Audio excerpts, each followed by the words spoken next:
तो हमने ABP news ने सी वोटर से एक सर्वे करने को कहा, मिलकर यह सर्वे किया गया, ऑल इंडिया सर्वे।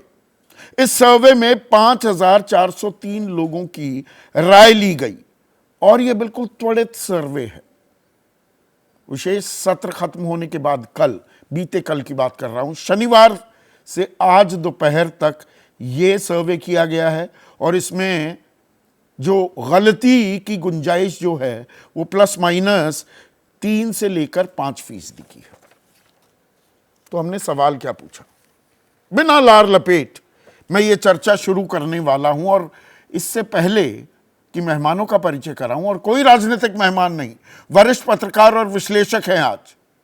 ऐसे में आज का सीधा सवाल क्या है वो आपके सामने पेश कर देता हूं। महिला आरक्षण से किसको फायदा? अब किसको फायदा में राजनीतिक फायदा, किस पार्टी को फायदा, या महिलाओं का फायदा या देश का फायदा? और महिला आरक्षण सियासत का पोस्ट डेटेड चेक, यह मैंने सवाल सुप्रिया सुले के बयान से चुराया है। यह बात भी बताने में मुझे कोई गुरेज नहीं।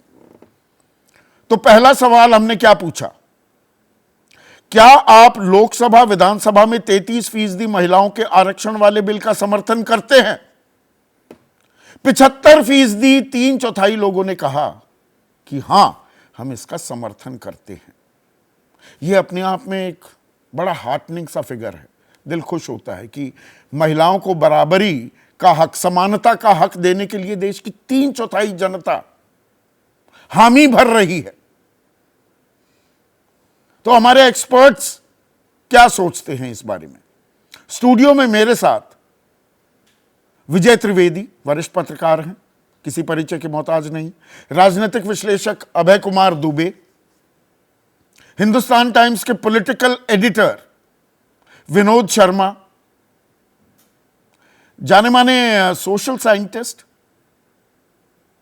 प्रोफेसर बद्री नारायण, और इस पैनल में इकलौती महिला वरिष्ठ पत्रकार नीरजा चौधरी। वो अभी जुड़ी नहीं है, सवाल की शुरुआत उनसे ही करना चाह रहा था। लेकिन विजय,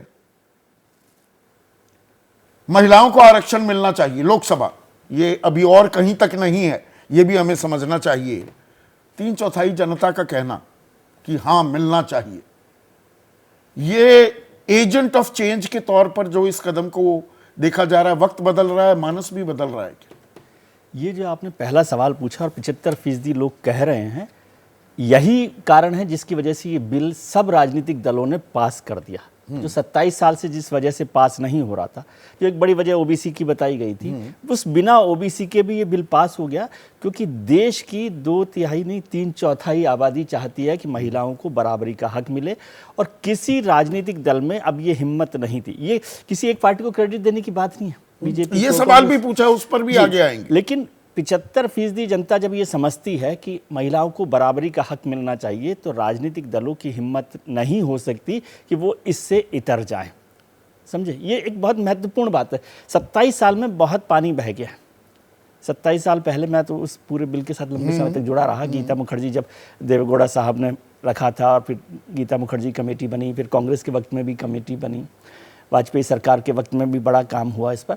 लेकिन वो क्यों नहीं पास हो पाया? क्योंकि उस समय ये माहौल नहीं बना था। तो आज ऐसा माहौल बन गया कि कोई राजनीतिक दल ये हिम्मत नहीं कर सकता। जिन लोगों ने इफ एंड बट्स भी लगाए, उन्होंने कहा कि हम ओबीसी के साथ जाना चाहिए था, बिल पास हो जाना चाहिए, जल्दी लागू हो जाना चाहिए, लेकिन समर्थन में किसी ने रोक नहीं लगाई। जो 2 वोट लोकसभा में AIMIM के खिलाफ हुए, उसमें भी ओवैसी साहब ने कहा कि हम इस बिल के विरोध में नहीं है, मुस्लिम महिलाओं को इसमें शामिल नहीं किया गया, इसका विरोध कर रहे हैं।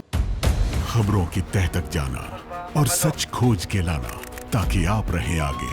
इसी सोच के साथ हम निकलते हैं खबरों की जमीनी हकीकत जानने। मणिपुर से लगातार कई दिन तक खबरें पहुंचाना हो, या फिर हरियाणा में भड़की हिंसा के हर पहलू को सबके सामने लाना हो, हम बिना थके आप तक खबरें पहुंचाते रहे। पब्लिक इंटरेस्ट यानी आपके हित की बात। देखते रहिए पब्लिक इंटरेस्ट सिर्फ एबीपी न्यूज पर।